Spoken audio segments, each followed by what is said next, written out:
So what is going on YouTube? This is Lucas here from Team DK and from DK headquarters, and today guys we're going to be doing a Yu-Gi-Oh deck review. This is the Yu-Gi-Oh Darklord deck review that I'm going to be doing a review on.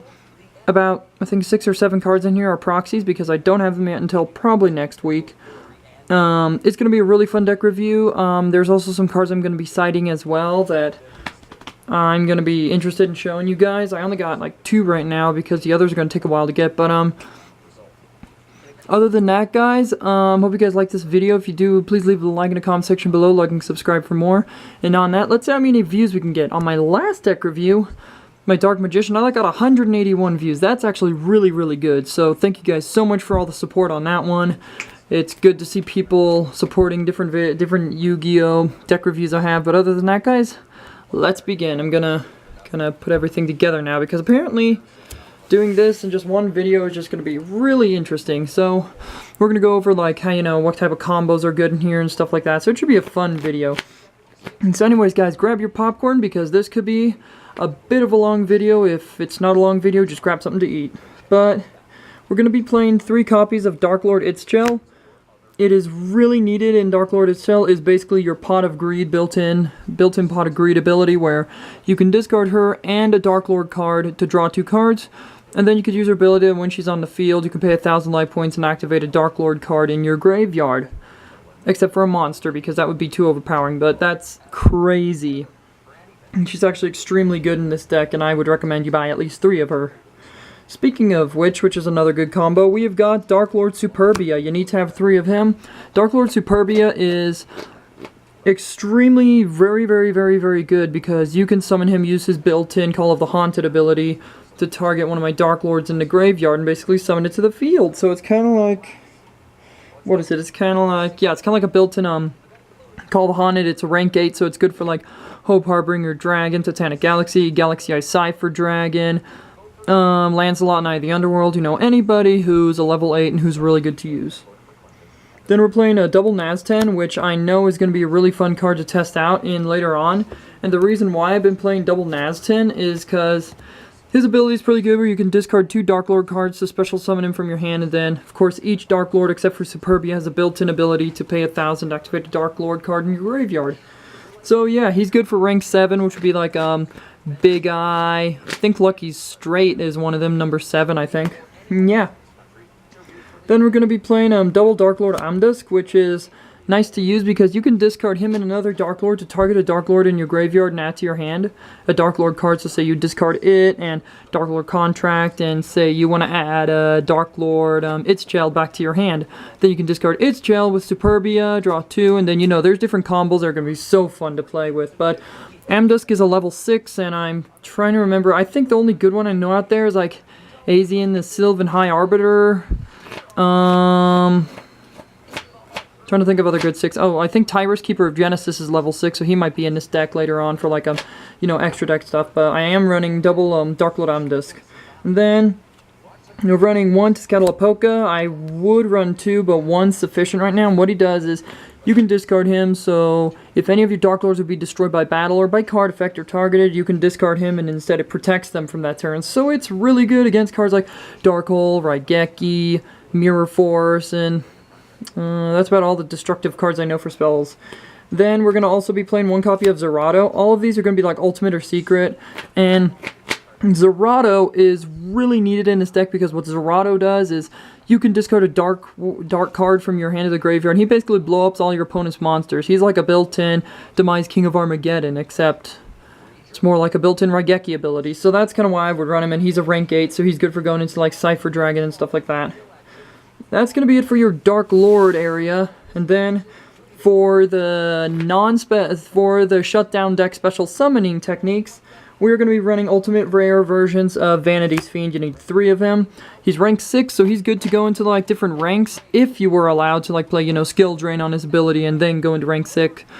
But his ability is when he's out on the field, neither you or your opponent can special summon monsters. So I actually might switch him out for Vanity's Ruler if I wanted to, but Fiend's a little bit more better. So I'm running 3 of him. I'm running also triple archlord Kristia. Archlord Kristia is extremely good to use in a deck. She's rank 8, which is nice. I mean, level 8, which is nice. And she's 2800 attack, and you can special summon her if you have 4... I think it's like 4 fairies in your graveyard. You can special summon her. Or is it Zerato? I think it's one of those two. But she's also good to stop the Shutdown. This is kind of like your Shutdown special summoning. So if you're... I played this deck online against ABCs, and oh my goodness, the Shutdown power is incredible. And just to make sure you can have some draw abilities, we're playing double max C, which I'm going to be using to like draw different cards, like, you know, like Allure, Darkness, stuff like that. Now we're getting into the spells. Excuse me. We're going to be playing triple banishment of Darklords. This is basically your Rhoda for Darklords, but it's any Darklord card, which makes it all the more better. And if this, you can activate this to add a Darklord card from your deck to your hand. So that's any Darklord card, and then if it's in a grave and you have like ixchel or Nazten out, you can pay 1,000, activate it in the grave. So you can basically do it twice per turn if one of them's out, which is crazy. Then I'm going to be running triple copy of Contact. Contact is your monster reborn for Darklords, where you can activate it to summon back, say, Superbia. Use Superbia to bring out Ixtab. That's why when you have Ixtab and Superbia in your hand, you discard them, automatically draw 2, and then if you end up pulling this, then that's how you can get both of them out at the same time. So that's going to be fun. And then, normally, a lot of people wouldn't recommend this, but I would, and it's a double Pot of Desires, and yes, these are proxies. I'm very sad about that, but, Pot of Desires is extremely good. It's the legal version of Pot of Greed, where you banish 10 cards, draw 2 cards. And, what I really like is that the fact that it has your ability, so you banish, and then I would run, like, Return from Another Dimension if it was still legal, but it's actually forbidden, I think. So, that's kind of the Pot of Desires is your draw power. We're also running a triple Allure of Darkness, which I really like in this deck. You draw 2 and banish a dark, so I can, like, banish any dark monster, like Amdusk if I don't need him, or Zerato if I don't need him, you know. Or maybe a Vanities, you know, if you just don't want to do that. And then, if you thought the draw power was good there, wait until you see triple trade-in. Yay! Use it against Darklord Kristia, or Darklord Zerato, you know, any of those level 8 monsters you want to get rid of to draw 2 cards, which is like a Pot of Greed for discarding a level 8 monster. Then, I would recommend you run double Twin Twisters. I would run 3, but 2 right now is pretty good. Discard a card, target 2 spell or trap cards on the field and destroy those, which is really good, because you can, like, you can discard, like, Superbia, Amdusk, any of those guys, and so if Superbia's in the grave and you activate Contact, you can just bring him back along with another Darklord if you had in the grave. We are running 1 copy of Soul Charge, because it's now limited to 1, along with 1 copy of Upstart Goblin. That does it for your spells, because why not? Couldn't get any more cheapier than that, could you? We're going to be running 1 copy of Rebellion. Rebellion is like your Raigeki Break, but for Darklords, where discard a Darklord card, target a spell or trap on to target 1 card, destroy 1 card on the field, and you can only activate it once per turn, which is pretty good. And then you basically have your Change of Heart here, which is Darklord Enchantment, which is pretty good. You basically send a Darklord from your hand or field to the graveyard to take control of one of your opponent's monsters until the end of the turn. So, if it's your turn, you have out like a Superbia, and then you end up bringing out one of their level 8s. That's how you can like rank up into level 8s and stuff like that pretty quickly. And then, so yeah, it's actually pretty good. And then we're also going to be running double Call of Haunted. Call of Haunted is, like I said, it's like a Monster Reborn, but it's on your side, not your opponent's as well. So yeah, Call of Haunted's good to like bring back Superbia, which then can pop its effect to go special summon a Darklord from your graveyard. So yeah, that is the main deck. It's actually really broken if you know how to run it right. And then I think I'm going to go to the extra deck and then the side deck, which I think I might have actually over here. It's going to take me a while to get to it. It's actually kind of funny how I was deciding this a while ago, thinking, oh, this looks like a fun deck to play. So for, let's see.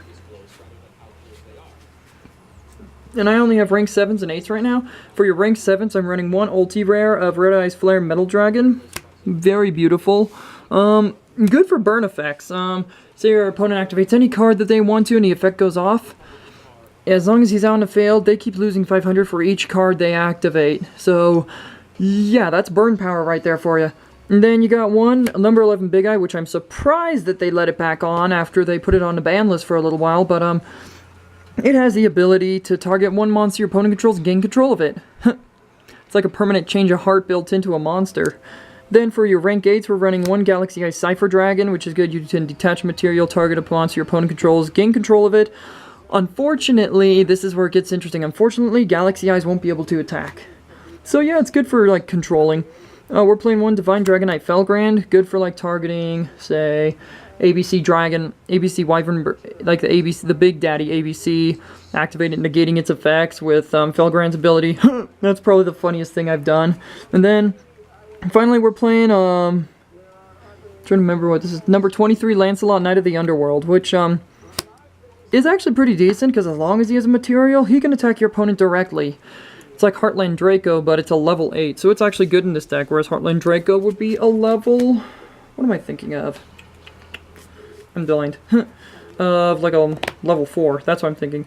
Then for extra decking, I'm going to tell you guys what I'm going to be running. I'm going to be running triple system down because a lot of the time I see a lot of people playing like Cosmos and Metaphos, and I'm just like, you know what, screw that. I'm not going to allow you to use those decks. And so triple system down, I have one right now. I'm going to be ordering 2 more.